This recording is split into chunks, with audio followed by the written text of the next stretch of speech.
You ask Tiger to solve. This deals with linear equations with one unknown. The final result is x equals -16. Let's solve it step by step. Group all constants on the right side of the equation. Add 9 to both sides. Simplify the arithmetic.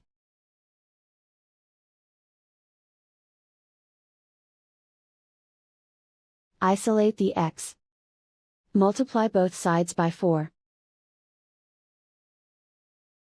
Group like terms. Multiply the coefficients. Simplify the fraction. Simplify the arithmetic. And so the final result is x equals -16.